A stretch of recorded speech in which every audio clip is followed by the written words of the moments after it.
제일 인기 좋은 사람이 아니고 제일 부족한 사람인 것 같습니다.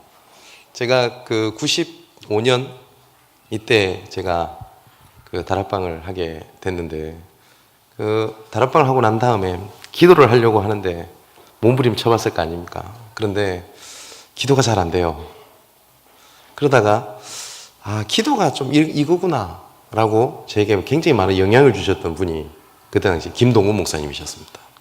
그래서 굉장히 그 동부교회 출신도 아니면서 인터넷에서 테이프로 많이 들었던 사람이기도 하고, 또 한 6, 7년 전쯤 됐을 겁니다. 어느 날 갑자기 전혀 모르시는 분이 전화를 주셔가지고 그 의료 캠프를 하니까 전도 캠프를 좀 진행해 달라라고 연락이 왔습니다. 그분이 하윤수 장로님이셨어요. 근데 제가 그냥 캠프 진행을 부탁을 받았으니까 그렇게 가게 됐는데, 제가 보고 약간 감동을 받은 게 하나 있었습니다. 뭐였냐면, 안산에 연고가 전혀 없어요, 장로님들이, 의사분들이. 근데 이분들이 다민족 살리겠다고 이렇게 하시는 거예요. 제가 큰 감동도 받았고, 그리고 회개도 했습니다. 왜냐하면 우리 다락방의 본부에 최초로 다민족 전도학교가 잠실 지역에서 열려지게 되는데, 그때부터 지금까지 제가 다민족 그 담당 강사기도 하거든요. 근데 내가 이렇게 헌신 못하는데 중직자분이 그렇게 하신다는 거에 감동을 받아가지고, 제가 그때 뭐라고 약속을 했냐면, 어느 정도 캠프가 좀 정착이 되고 할 때까지 무조건 제가 오겠다고, 그렇게 해서 몇 년 동안 이렇게 같이 이렇게 진행을 했었습니다. 그때부터 제가 하인수 장로님을 알게 됐고, 한 2, 3년인가요? 이렇게 진행되고 난 다음에 김영석 목사님 중심으로 해서 교회가 세워지고, 이쯤 되면은 뭐 제가 섬길 일은 했겠다라는 생각이 들었고, 그다음부터 굉장히 관심을 가지고 있었습니다. 한 번씩 안산에 강의가 있거나 사역이 있으면 이렇게 들려보게 되면은 이렇게 교회가 있는 거 보면 그렇게 흐뭇하고 감사하고. 근데 보니까 오늘 아까 장로님이 그러시던데 그 장학금 때문에 아까 간증하셨던 분이 거기 계신다는 얘기를 듣고 얼마나 감사했는지 모릅니다. 그리고 뭐 부족합니다만 못난 제가 그런 부분에 조금씩 함께 했다는 것에 참 하나님께 감사를 드리고요. 오늘은 나의 정체성에 대한 말씀을 같이 나누려고 하는데, 뭐 매번 올 때마다 말씀드립니다만은 제가 여기 계신 훌륭한 분들 앞에서 뭐 강의나 아니면 뭐 가르치려고 하는 마음은 전혀 없습니다.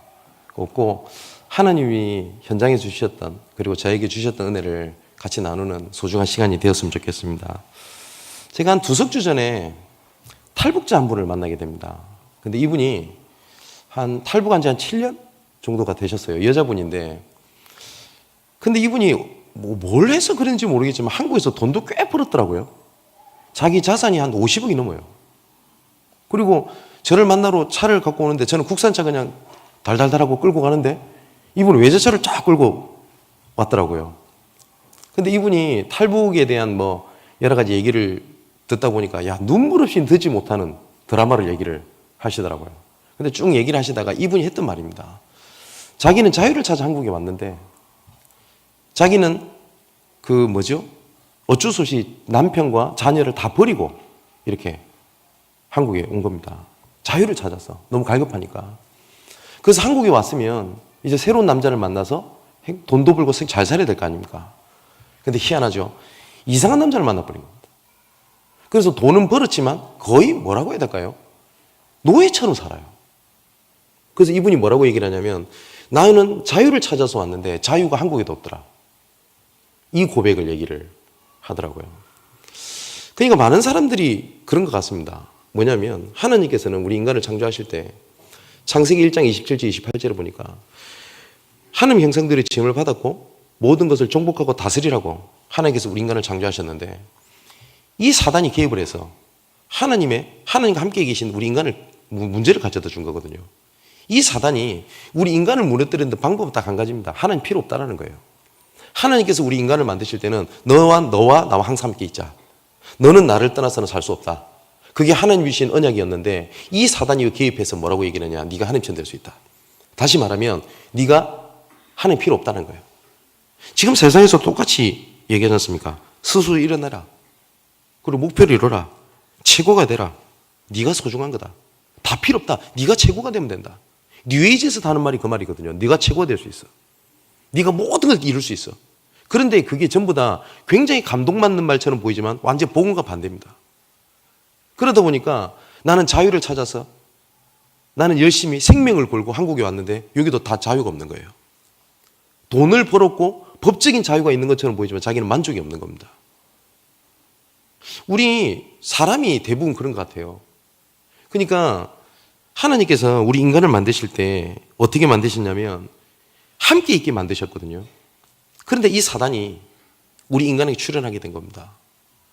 그렇게 해서 어떻게 했냐? 네가 하나님처럼 될 수 있어. 너 하나님 없어도 돼. 네가 최고야. 당연히 이게 솔깃했을 겁니다. 왜냐? 만물이 영장이었으니까. 아담이 대단하지 않습니까? 모든 동물 이름을 다 지었다 안 합니까? 그죠? 토끼처럼 생겼잖아요. 토끼라고 이름 짓고. 대단히 머리 좋은 겁니다. 그죠? 그런데 그게 뭐냐면 네가 하나님처럼 될 수 있어. 왜냐? 사단이 타락한 천사였던 그 사단이 무너졌던 것이 뭐냐면 내가 하나님 없어도 된다라는 거였어요. 왜냐? 내가 영광을 받아야 되겠다. 똑같이 그걸 가지고 무너뜨리는 겁니다. 그렇게 무너졌던 인간에게 하나님께서 질문하신 게 있습니다. 창세기 3장 9절에 보니까 아담아 네가 어디에 있냐?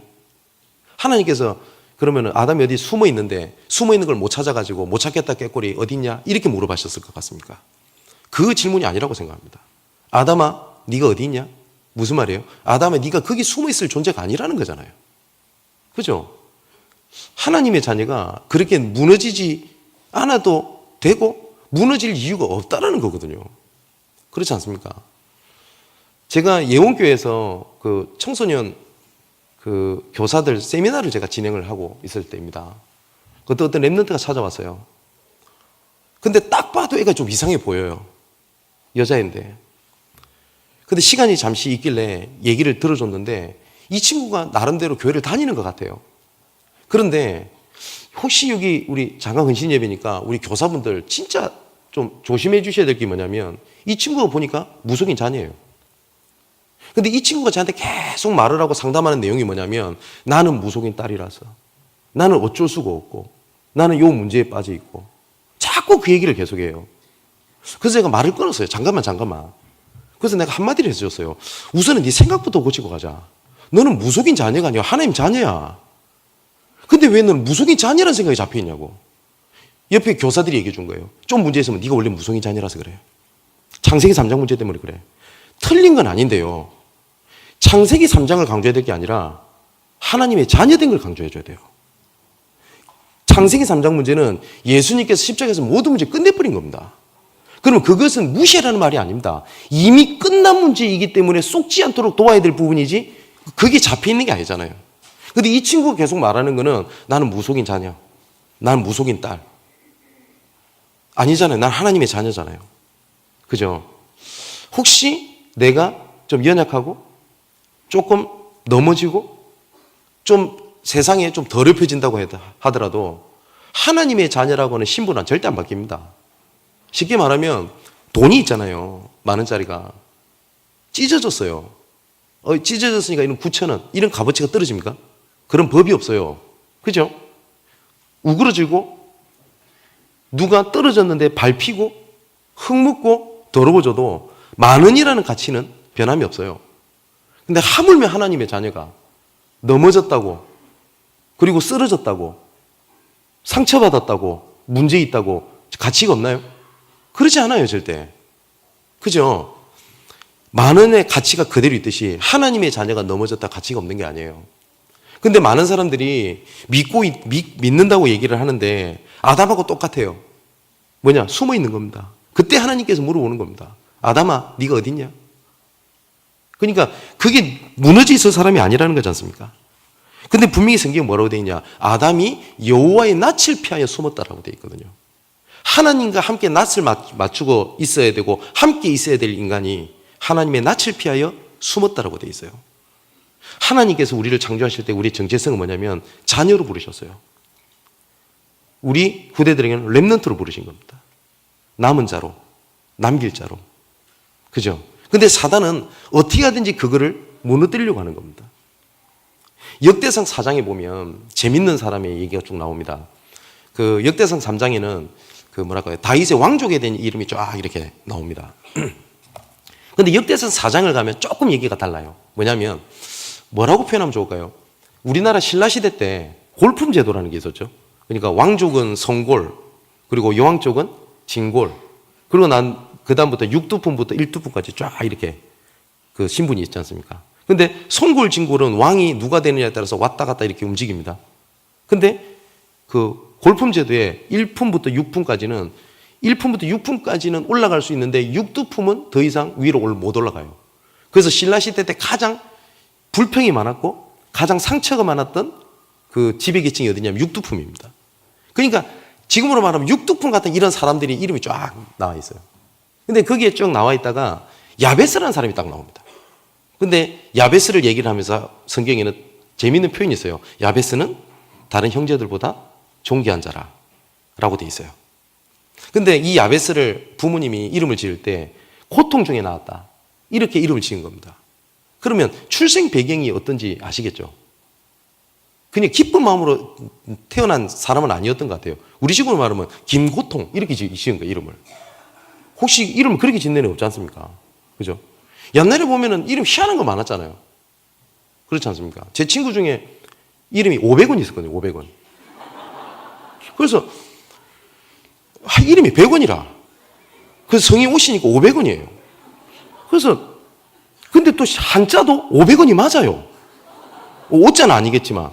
그냥 부모님이 워낙 형제들을 많이 낳다 보니까 그냥 재미로 지어버렸대요. 그냥 이 출생 배경이 어떻습니까? 그런데 그때 야베스가 기도하는 장면이 나오죠. 야베스의 기도. 그죠? 야베스는 내 출생이 어땠다? 아니면 내가 어떻게 태어났다? 그런 부분에 대해서 상처를 가지고 있었지 않았던 것 같습니다.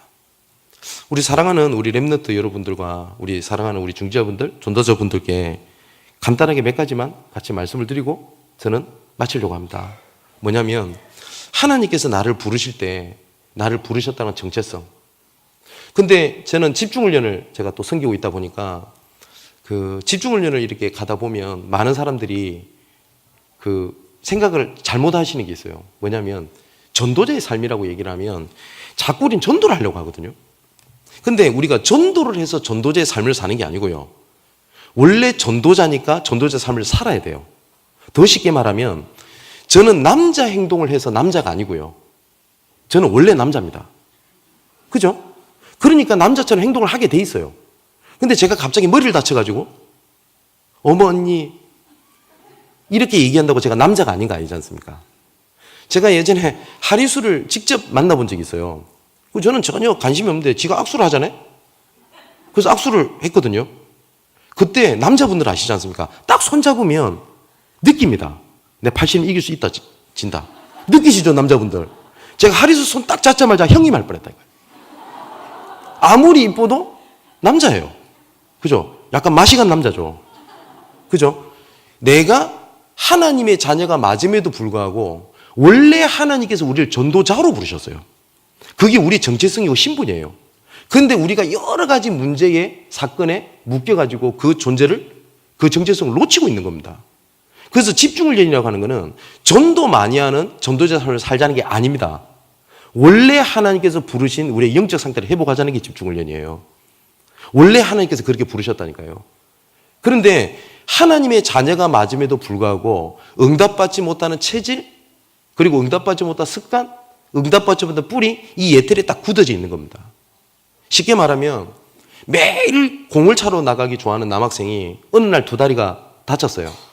이 친구는 축구를 할 수 없어요.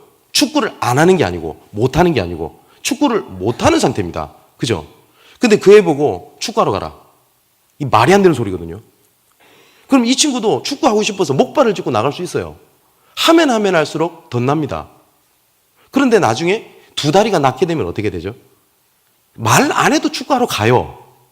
그죠?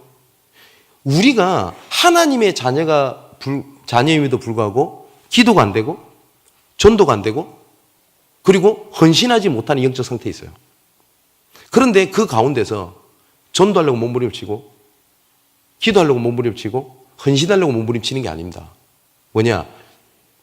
내가 하나님의 자녀임에도 불구하고 응답받지 못하는 그거 있죠.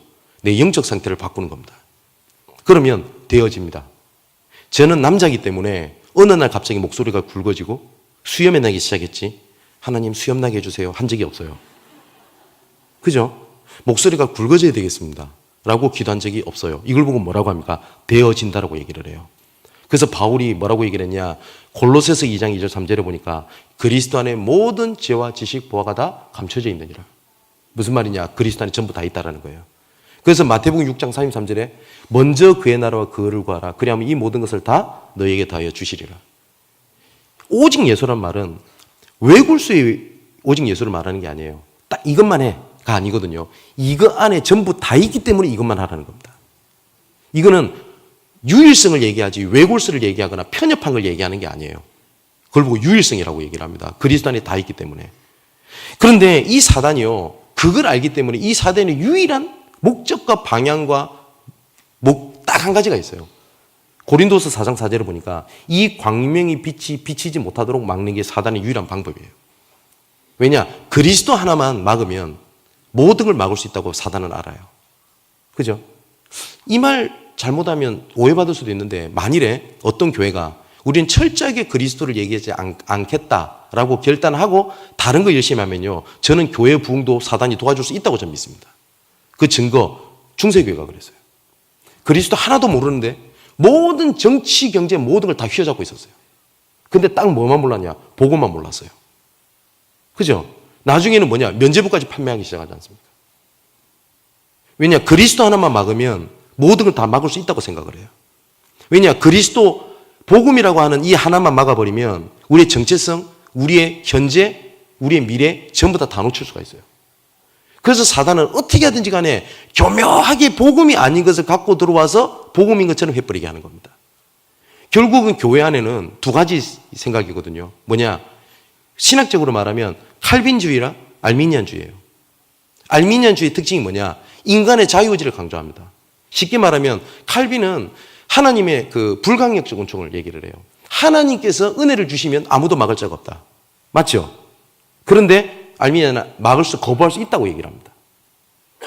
그리고 성도의 견인, 하나님께서는 자기 자녀를 끝까지 참고 기다리시고 이끌어 가신다. 그게 칼빈이 말하는 복음입니다. 근데 알미니아는 뭐라고 얘기를 하냐? 우리의 행동과 우리의 중심과 내용에 따라서 구원이 거부될 수 있다고 얘기를 합니다. 뭐가 맞아요? 하나님이 우리 인간의 자유의지를 굉장히 강조한 것처럼 보이지만 딱 하나만 놓친 거예요. 뭐냐? 하나님 다 거부해버린 겁니다. 그래서 원래 이 사상이 1610년 도로토에 의해서 이단으로 정죄를 받습니다. 정죄를 받아요. 근데 이것이 나중에 발전돼서 웨슬리 알미니아주의로 발전이 되는데 엄밀히 따지면 1610년에 이단으로 정죄를 받았던 사상입니다. 그런데 결국은 교회는 딱 두 가지가 있거든요. 이런 거 있지 않습니까? 믿는다고 되나? 그래도 할 건 해야지. 굉장히 지성인들에게는 이것이 굉장히 맞아요. 근데 성경에서 뭐라고 돼 있냐? 아무것도 어찌할 바를 모를 때 가만히 서서 하나님께 바라보면 돼요. 그럼 하나님이 문을 여십니다. 그럼 가면 됩니다. 근데 뭐라고 얘기를 하냐? 아니지. 할 건 해야 된다. 그래도 분명히 성경이 그렇게 돼 있지 않냐? 성화의 길로 가라고 했지 않냐? 예, 우리는 성화의 길로 가야 돼요. 근데 그 성화의 길로 이끄시는 분도 하나님이십니다. 바울은 뭐라고 얘기를 했냐면 고린도전서 15장에 바울이 이런 얘기를 잘하잖아요. 나는 지극히 못난 자, 만삭되지 못한 자. 그거는 바울이 겸손의 표현이 아닙니다. 바울이 솔직한 고백입니다. 왜냐? 예수 믿는 사람 죽이러 다녔으니까. 고린도전서 15장 10절에 이렇게 얘기하고 난 다음에 뭐라고 얘기하냐? 나의 나된 것은 다 하나님의 은혜로 된 것이고. 또 반대 얘기를 해요. 다른 사도들보다 더 많이 수고했으나 그것조차도 하나님의 은혜로 된 것이다. 뭐냐? 전부 다 하나님께서 하셨다. 하나님 절대 주권을 인정했어요. 내가 이만큼 했다가 아니거든요. 그렇지 않습니까? 제가 만일에 40일 금식 기도를 해서 뭐가 이루어졌다고 하면 제가 이렇게 열심히 헌신하고 내가 이렇게 전도자의 삶을 살았다고 저는 얘기할 것 같습니다. 그런데 아무리 돌이켜봐도 저는 그렇게 응답받을 수밖에 없는데 왜 어떻게 그런 응답을 받았냐고 질문한다면 하나님께서 하신 것 외에는 없어요. 맞지요? 근데 우리는 이렇게 얘기를 합니다. 내가 이 복음 붙잡고 이거 했고 저거 했고 이거 했고 저거 했고 그러면 듣는 사람 딱 뭐가 남지 아세요? 나도 저렇게 해야 되겠다. 방법이 남아요. 근데 저는 류광수 목사님 말씀을 들을 때 야, 저분 대단하구나. 나도 저분처럼 살아야 되겠다는 생각이 안 들어요. 딱 하나가 남아요. 복음이면 되는구나. 근데 우리는 자칫 잘못하면요. 전도자의 삶, 얘기를 하면서 뭘 얘기를 하냐면 내가 언약을 붙잡고 이거 했다 저거 했다 이거 했다 저거 했다를 얘기를 해요. 그것조차도 복음 안에서 나와지는 하나님의 은혜일 뿐입니다. 그래서 성경은요 오직 그리스도만 얘기를 하는 거예요. 근데 사단이 이거를 딱 놓치게 만들어가지고 어떻게 하는 거냐, 문제를 딱 보게 만드는 겁니다. 여러분, 내한테 있는 문제 있지 않습니까? 그거는 모든 사람이 가지고 있지만 나의 유일한 문제거든요. 그렇지 않습니까? 똑같이 가족 문제 때문에 만난 친구들끼리 모여도 대화는 되고 이해는 되고 위로는 줄 수 있지만 서로 답은 안 되잖아요. 왜냐? 사람마다 다 달라요. 성격, 그리고 출신 성분, 뭡니까? 나이, 그죠? 여러 가지에 따라서 다 달라요. 그러면 어떻게 보면 70억이라고 인구 중에 나 혼자 가지고 있는 유일한 문제입니다. 물론 근본 문제는 창세기 3장인데 나타나는 문제는 나 혼자 유일한 문제입니다. 그렇기 때문에 답이 없어요, 딴 데. 위로는 받을 수 있고 좀 용기는 얻을 수 있지만 답이 안 돼요. 왜냐? 나랑 똑같은 문제를 가지고 해결한 사람이 없기 때문에. 비슷한 사람들끼리는 동진감을 느껴서 같이 울어줄 수 있고 같이 위로를 받을 수 있지만 다른 거에는 답이 없어요. 그러다 보니까 어떤 거에서도 답을 찾을 수 없는 겁니다. 그 가운데 그리스도께서 우리를 보내신 거예요. 그리스도께서. 우리가 해결을 못 하잖아요. 복음이라고 하는 거는 내가 못하기 때문에 하나님께서 하신 거거든요. 창세기 3장 문제, 내가 해결을 못합니다. 그죠? 그래서 하나님께서 말씀하신 겁니다. 내가 해결해 줄게. 그래서 복음에는 나라는 단어가 필요 없어요. 나라는 단어가. 하나님께서 우리하고 의논하지 않으셨어요. 우리가 아직 죄인 되었을 때에 예수께서 십자가에 죽으심으로 말미암아 자기에 대한 사랑을 확증하셨다고 그랬거든요. 우리가 죄인 되었을 때라는 말은 우리가 구원을 바라거나 요구하거나 원하거나 생각하는 것과 상관없이 하나님께서 우리를 구원하시기로 작정을 하셨다는 말입니다. 그래서 뭐라고 말씀하셨냐? 나만 바라보라는 거예요. 그래서 방주는 뭐냐? 누구든지 방주 안에 들어가면 산다. 그죠? 유월절 어린 양 피는 뭡니까? 누구든지 피 바른 곳에 들어가면 산다. 그겁니다. 방주 안에 들어가서 부부싸움 하지 마라. 아니거든요. 이거 부부싸움 해라는 말도 아니고 혹시 내가 그럴지라도 방주 안에 들어가면 살아요. 그죠? 문술주 어린 양 피를 바르고 그 안에 들어가면 삽니다. 누구든지. 어떤 누구든지 들어가면 삽니다. 그 안에서 뭡니까? 넘어졌다. 그리고 잠시 뭐가 떨어져서 머리에 부딪혀서 피가 흐른다. 상관없어요. 그래도 구원받아요. 똑같이 누구든지 그리스도 안에 들어오면 살아요. 그래서 하나님께서 이 유일한 해답을 우리에게 보내신 겁니다. 그래서 이분이 그 그리스도께서 내 마음속에 자녀로 삼아주신 겁니다. 그죠? 자, 여기까지는 다 아시잖아요. 내가 자녀니까. 근데 중요한 건 이겁니다. 마지막으로. 뭐냐면 나에게는 문제가 있는 겁니다. 내가 예수 믿고 갑자기 눈에 빛이 팍팍팍 나고 갑자기 밝아지는 느낌이 들면서 몸이 가벼워지고 말이 달라져야지 정상인데 나는 그대로거든요. 근데 모세도 그랬어요. 오늘 본문에. 창세기 3장 출애굽기 3장 18절에 희생제사를 드리러 하라. 이 언약을 듣자마자 내가 이때를 기다렸습니다. 하나님. 이렇게 안 했어요. 모세가 2번이나 반복해서 뭐라고 얘기하냐면 오 하나님 보낼 자를 보내소서 라고 얘기를 해요. 왜냐하면 그때 당시에 모세가 가지고 있는 상처가 있어요. 그럴 수밖에 없는 것이 모세에겐 출생이 비밀이잖아요. 버림받은 자녀 아닙니까? 그죠? 요게벳을 나중에 모세가 알았는지는 모르겠습니다. 존재를. 그런데 분명히 자기가 원래 애굽 사람이 아니라는 걸 알았던 것만은 사실이에요. 그런 가운데서 살인죄입니다. 근데 저는 약간 의문이에요. 그때 당시에 최고의 강대국이었던 애굽이 그것도 왕자가 실수했던 것을 그 왕궁에서 궁전에서 그걸 못 막을까요? 저는 막을 수 있을 거라고 보거든요. 근데 살인죄를 지어서 도망 나갔다는 것은 양아버지한테도 버림받았다는 말이에요. 그러면 모세에게는 큰 상처가 2가지가 생기는 겁니다. 친부모한테 버림받고 양아버지한테 버림받은 거예요. 그래가지고 도망쳐 나옵니다. 그러고 난 다음에 40년 동안 광야 생활을 해요. 이제 나이까지 다 들어버린 거예요. 그러니까 자존감이 완전히 낮춰져가지고 오늘 본문에 10절에 보니까 이렇게 돼 있지 않습니까? 모세가 여호와께 아뢰되 오 주야 나는 본래 말을 잘하지 못하는 자니이다. 주께서 주의 종에게 명령하시오에도 역시 그러하니 나는 입이 뻣뻣하고 혀가 둔한 자이니다. 그리고 그 13절에는 또 이래 됐잖아요. 모세가 이래 돼. 오 주여 보낼 만한 자를 보내소서. 오늘 본문에 또 1절에는 뭐라고 얘기하냐면 모세가 대답하여 이르되 그러나 그들이 나를 믿지 아니하며 내 말을 듣지 아니하고 이르기를 여호와께서 내게 나타나지 아니하였다 하리이다. 우리하고 똑같잖아요. 내가 복음까지 하나님 자녀인데 내가 다른 가족들보다 가난해요. 내 자녀는 더 문제가 있어요. 난 이런 상처가 있어요. 근데 옆에 있는 가족들한테 그리스도를 당당하게 못 전하는 거예요. 왜냐? 그리스도가 약해 보이거든요. 모세도 그랬어요. 지금 모세의 상황이 그러니까요. 근데 하나님께서 그렇게 말씀하세요. 진짜 하나님께서 잔인하시지. 출애굽해라 라고 하고 난 다음에 내가 오늘부터 너에게 젊음을 줄게.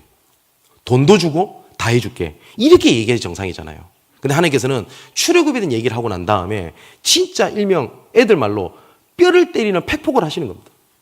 뭐라고 말씀하시냐면 모세야 네가 갖고 있는 게 무엇이냐? 갖고 있는 게 아무것도 없거든요. 모세는. 그죠? 심지어 양을 치고 있었는데 그 양은 자기 장인의 양입니다. 남자 입장에서는요 제일 비참한 게 처갓집 얹혀 살 때 제일 비참해요. 그죠? 모세가 딱 그 위치예요. 그러니까 모세야 네 갖고 있는 게 뭐냐? 하나님 진짜 잔인하죠. 그랬더니 모세가 뭐라고 대답합니까? 지팡이입니다. 엄밀히 따지면 지팡이도 지거 이러면 안 되지. 그분 거 아니잖아요. 죽은 거지. 그잖아요. 지팡이 죽은 거 아닙니까? 자기 거 아니. 지거란다 자꾸. 그분 게 아니잖아요. 그죠? 근데 모세는 가진 게 아무것도 없었던 거예요. 우리 식으로 말하면 뭐예요? 야, 이번에 랩런트들 진짜 7천 제자 세워내야 되겠거든? 난 너희들한테 후대를 살릴 수 있는 내가 언약을 줄게. 그러고 나한테 뭐라고 말씀하시냐면 네 통장 잔고 좀 보자 이거예요. 이 말이 됩니까? 그때 하나님께서 그렇게 말씀하세요. 뭐냐면 네 지팡이를 한번 던져봐 라고 얘기를 해요. 오늘 본문에. 그 지팡이를 던졌더니 뱀이 되고 다시 모세가 흠칫 놀라니까 다시 잡았더니 지팡이가 되어 있다고 되어 있어요. 그 우리식으로 말하면 진짜 난 가진 게 하나도 없고요. 진짜 몸뚱아리 하나밖에 없는데요. 이겁니다. 아무것도 가진 거. 진짜 가진 거 없다라고 하는 그거거든요. 다시 말하면 나는요 가진 거라고는요 이 상처밖에 없고요. 이런 문제밖에 없고요. 이런 내 배경밖에 상황밖에 없어요. 하나님. 이걸 바꿔주든지 이걸 바꿔주면 내가 헌신하겠습니다. 이래야지 맞잖아요. 근데 하나님께서는 모세야 네가 갖고 있는 게 뭐야? 연약한 거 모자란 거 대표적인 걸 딱 얘기를 해요. 지팡이인데요. 근데 그 지팡이를요 던져서 이적을 바로왕 앞에서 이 이적을 행할지니라. 그죠? 저는 입이 우둔합니다. 모세가 말을 잘 못했던 것 같아요. 그랬더니 하나님께서 뭐라고 말씀하시냐? 네 형 아론이 있지 않아. 네 혼자 가라고 안 했어요. 팀도 딱 준비해놨어요. 네 형 아론이 있지 않아. 그죠? 근데 모세가 말했던 그 지팡이 있죠. 그 지팡이가 진짜 나는 지팡이밖에 없어요 라고 말하는 그거를 하나님의 복음 속으로 개고 들어가게 되니 어떻게 되느냐? 그 지팡이가 바로왕 앞에서 이적을 행했던 지팡이고요. 홍해 바다를 갈랐던 그 지팡이고, 그죠? 그리고 모세가 전투 때 지팡이 들고 있을 때 승리하죠. 그 지팡이입니다. 그랬더니 처음에는 모세야 네가 가지고 있는 것이 무엇이냐? 하나님 난 지팡이밖에 없어요 라고 말했던 모세가 20절에는 뭐라고 되어 있냐면 모세가 그의 아내와 아들들을 나귀에 태우고 애굽으로 돌아가는데 뭐라고요? 모세가 하나님의 지팡이를 손에 잡았더라 라고 되어 있어요. 우리는 이렇게 생각을 해요. 내가 우울증이 있어요. 어떻게 복음 가진 사람이 우울증이 있을 수 있어요? 그렇게 생각을 해요. 그런데 우울증의 대표적인 산 사람이 있습니다. 그게 누구냐면 루터입니다. 루터가 자서전을 보면 루터가 우울증 굉장히 심각한 환자였어요. 그리고 루터가 담석증을 그렇게 알았다고 합니다. 근데 모르겠어요. 담석증이 맥주 효모라고 합니까? 그게 몸에 좋대요. 그래서 그 루터의 와이프는 일평생 맥주를 담았고요. 루터는 항상 맥주를 마시고 살아야 돼요. 그러니까 항상 루터가 맥주 냄새를 풍기고 다녔다는 합니까? 그럼 우리식으로 말하면 뭔지 아세요? 우울증의 정신질환자의 알코올 중독자를 들어 하나님은 종교기를 일으켜버린 거예요. 근데 우리는 어떻게 생각하냐? 복음 알았다, 응답됐다 하면 내 병도 치유받고 암도 떠나가야 되고 이렇게 생각을 해요. 그런데 그게 아니거든요. 바울이 고린도서 12장에 보면 육체의 가시, 사단의 가시를 짊어지고 있었다고 돼 있어요. 근데 이 문제가 복음 알기 이전부터 있었던 문제인 것만 확실해요. 근데 얼마만큼 이것이 심각했던지 3번이나 간절히 구했다고 돼 있어요. 근데 아시죠? 성경을 하니까 하나님께서는 이 질병을 치유하지 않습니다. 바울이 질병을. 호흡을 안 해서 그런가요? 아니잖아요. 근데 바울이 뭐라고 그러냐면 내가 약할 때 주께서 꼭 강함이라. 뭐냐? 이걸 복음 안으로 들어가게 되니까 뭐가 되냐면 나의 문제, 나의 상처, 나의 한이 하나님의 방향과 맞아져 버리게 되면 그게 응답으로 바뀝니다. 울산에 제가 아는 권사님이 계세요. 이분은 뇌성마비입니다. 근데 이 뇌성 장애를 갖고 있는데 뇌성마비 이런 분들이 상처가 있어요. 제일 큰 상처는요, 부모에 대한 상처가 제일 큽니다. 왜 나를 이렇게 낳으셨나요? 나중에 믿는 사람은요, 하나님이 살아계시다면 나를 왜 이렇게 태어나게 했었습니까? 그 상처가 제일 커요. 어느 날 이분이 말씀을 듣다가 하나님께서 진짜 나를 이 분야에 전도자로 세웠구나. 여러분, 모세는요, 요게벳이 믿음으로 말하면 모세가 살아난 건 맞습니다. 근데 바꿔서 말하면 요게벳이 절대 그런 일을 안 해도 모세는 절대 안 죽습니다. 왜냐? 출애굽을 위하여 태어나야만 하는 사람이에요. 그걸 보고 뭐라고 그러냐? 모세를 향한 하나님의 유일성입니다. 그렇다면 내가 가지고 있는 상처 있죠? 그 분야가 하나님께서 그 분야를 살리라고 날 보내신 나의 유일성입니다. 나의 문제가 아니라. 그 권사님이 그걸 알아들은 거예요. 그 권사님이. 이번에 제가 3월에 있을 안류 박사원 3월에 집회가 있는데 그 전에 그 전도 캠프가 있게 됩니다. 그래서 제가 이번에 그 미국에 전도 캠프를 제가 담당을 하게 됐는데 1월 20일 날 제가 미국을 다녀왔어요. 근데 그 2사람이 저를 찾아오게 된 겁니다. 한 분이 솔직히 고백을 해요, 목사님이. 목사님이신데 우울증이에요. 우울증 약을 먹는데요. 어디 붓고서 말도 못해요. 더 심각한 거, 그 자녀가 마약 중독이에요. 근데 이 목사님이 갈급한 건 그거예요. 나는 왜 복음을 아는데 이럴까? 왜 나는 복음을 아는데 내 자녀가 마약 중독이 돼야 되나? 혹시 내가 언약을 잘 못 잡았나? 이런 고민이 드는 겁니다. 근데 이분이 저를 찾아왔던 이유는 포럼을 하고 싶으셨대요. 전도캠프 이렇게 좀 말씀을 듣다가 이 생각이 들더래요. 우울증 혹시 걸려보셨나요? 저는 우울증 환자 이해 못합니다. 왜냐, 저는 우울해 본 적이 없어요. 바보는 항상 즐겁다고. 원래 저는 성품이 태생적으로 원래 천하태평인 게 있어요. 좀 영적 문제라는 건 이해하지만 솔직히 피부로 와닿지는 않아요. 근데 이 목사님은 알잖아요. 그죠? 우울증 환자가 제 얘기를 들으면 이해한다면 솔직히 피부로 와닿을까요? 아니라고 보거든요. 그분이 할 수 있는 유일성입니다. 근데 미국에 그렇게 치유 대상자들이 널려 있거든요. 그렇지 않습니까? 그리고 어떤 랩런트가 하나 찾아왔어요. 얘가 마약을 하는 거예요. 근데 미주 서부는요, 대마초 정도는요, 구속도 안 합니다. 처벌도 안 해요. 어느 정도냐면, 웬만하면 하지 마. 안녕? 이러고 가요, 경찰이. 그러니까 미주 서부는요, 진짜 극단적으로 표현하면 마약을 안 해본 애들이 없어요. 여러분, 한국 사람들 이해 잘 안 되시죠? 엄청납니다. 제가 미국에 랩런트들 모아놓고 제가 강의를 해야 될 때가 있었던 거예요. 근데 파악을 해보니까 앉아있는 애들의 90%가 마약을 했던 애예요. 저는 마약 이해를 못하겠어요. 근데 이 애들이 하는 말입니다. 설문지에서. 유광수 목사님께서 마약 얘기할 때 자기는 우습대요, 솔직히. 애들이 하는 말입니다. 왜냐? 유광수 진짜 마약 해봤을까? 그러니까 틀린 말은 아닌데 뭐랄까요? 뭐가 안 통하는 거예요, 솔직히. 그런데 우리 1세대 목사님이든 우리 가가지고 마약이 사단이 주는 뭐고 영적 문제고 안단 말이에요, 자기도. 근데 그게 안 통하는 거예요. 야, 얘들이랑 무슨 얘기를 해야 되겠나 싶은 거예요. 그래서 제가 고민이 드는 겁니다. 얘들 진짜 이해하고 싶은데, 진짜 복음 얘기해주고 싶은데, 진짜 그리스도밖에 없는데 답이. 정말 그 얘기를 해주고 싶은데 안 통하잖아요.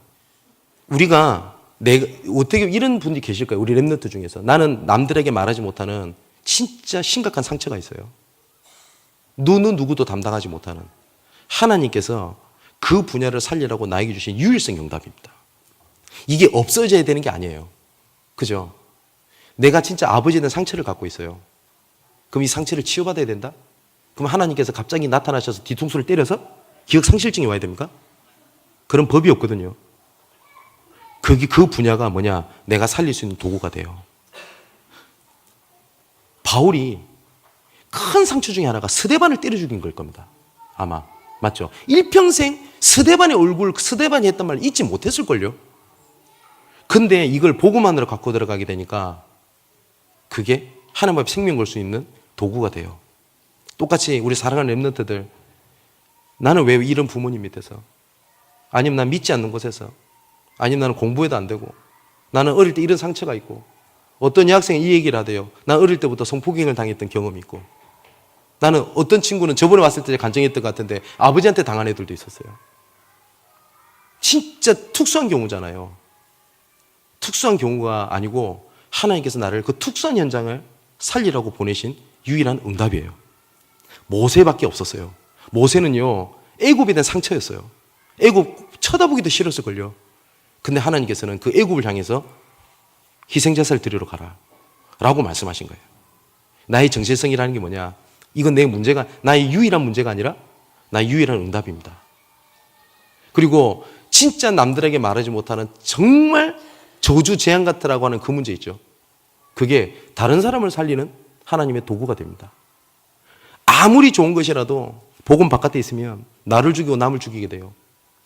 그런데 그걸 아무리 나쁜 것이라도 복음 안으로 갖고 들어오게 되면 그게 다른 사람을 살리는 도구가 됩니다.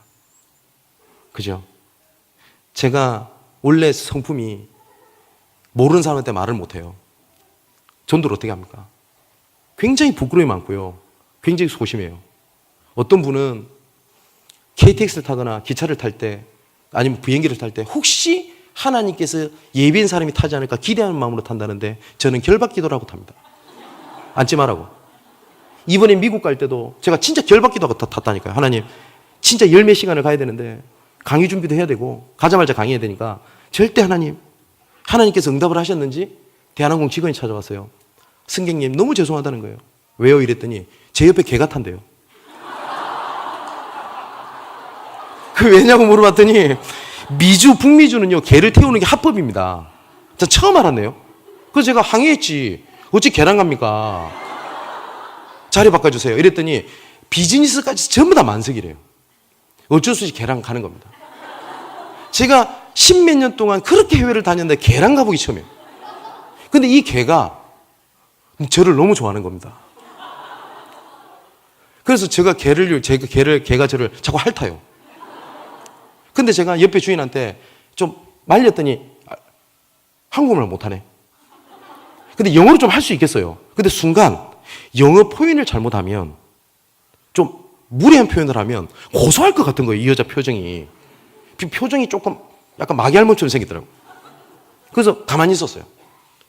제가 농담 한 번도 안 하고 1분을 못 잤어요. 그 개 때문에. 이 개가 말만 할 줄 알았으면요. 자기가 먹는 사료를 너도 좀 줄까? 이러면 줄 뿐이게요. 미국에 도착하니까 이 목티를 입었는데 여기가 빳빳해요. 침 때문에. 그래서 내가 도착하면서 느낀 겁니다. 그래, 모르는 사람보다 개가 낫다. 그게 접니다. 어떻게 제가 전도합니까? 그런데 믿는 게 딱 하나 있어요.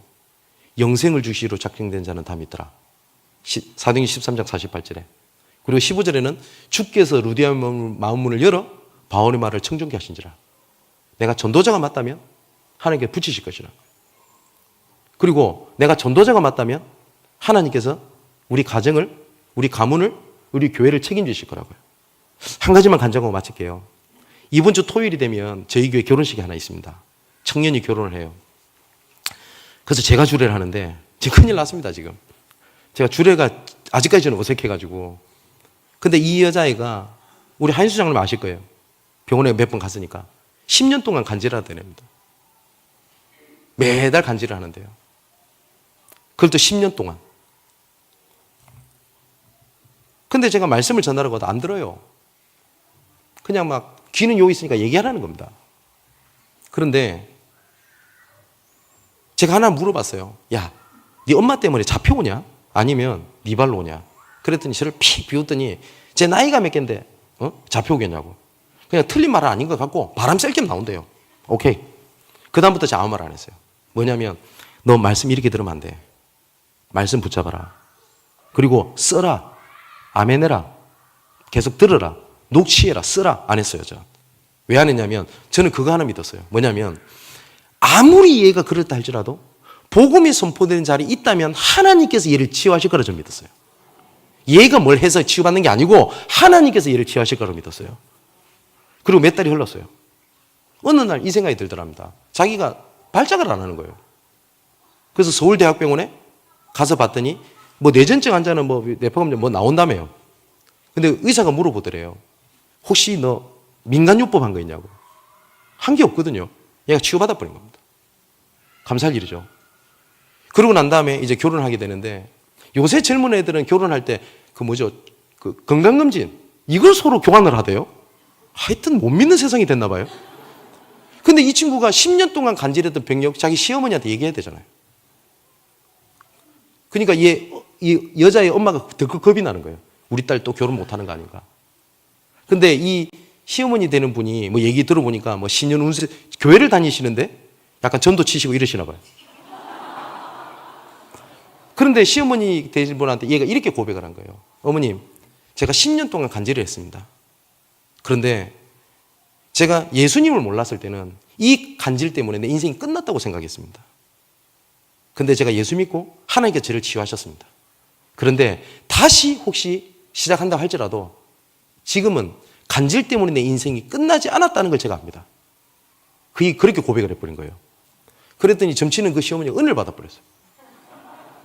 그래서 저한테 전화 와가지고 시어머니가 이렇게 복음에 며느리를 보내주셔서 감사하고 제가 아버지도 아닌데 전화가 왔어요. 그래서 이번 주 토요일 날 결혼을 해요. 제가 이 말씀을 드리냐면 내가 이렇게 했더니 하나님께서 고치신 게 아니라 하나님께서 나를 치유하신 겁니다.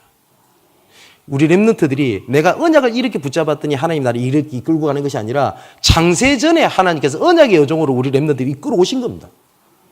그래서 내가 조금 넘어졌다고, 내가 조금 배경이 안 좋다고, 내가 조금 상처 많다고, 다른 사람이 말하지 못하는 여러 가지 문제가 있다고 내 가치가 없는 게 아니에요. 여러분들은 랩런트입니다. 여러분들은 하나님의 자녀입니다. 여러분들은 선교사입니다. 정말 나의 정체성을 정말 붙잡고 승리하는 여러분 되시기를 주님의 이름으로 축원을 드립니다. 특히 정말 우리 후대들을 위해서 헌신하시는 분들 아까 영상 보니까 마음이 짠하더라고요. 그리고 저도 오늘 김동국 목사님 잠시 뵙고 왔는데 뵈면서 그런 생각이 들었어요. 진짜 후대 키우고 일꾼 키우는 목사가 돼야 되겠다. 저도 그런 다짐을 하게 됐습니다. 정말 후대 살리는 모델적인 응답을 받는 우리 동북교회가 되시기를 주님의 이름으로 축원을 드립니다. 기도하겠습니다. 나의 하나님, 복음 안에 있게 하신 것을 감사함을 드립니다. 나만이 가지고 있는 문제가 내가 무너져야 될 문제가 아니라 하나님께서 살리라고 보내신 유일한 응답임을 붙잡게 하여 주시옵소서. 자기 출생과 애굽에 대한 상처가 애굽을 살리는 지도자의 응답을 누렸던 모세처럼 모세가 아무것도 없이 지팡이라고 했던 그 연약함을 복음 안에 들어갔을 때 하나님의 지팡이를 손에 잡았던 것처럼 나의 연약함을 이 시간 붙잡는 시간이 아니라 하나님의 언약의 여정 속에서 하나님이 주신 응답으로 붙잡게 하여 주옵소서. 나의 정체성을 붙잡고 현장에서 승리케 하여 주옵소서. 살아계신 예수님의 이름으로 기도하옵나이다. 아멘.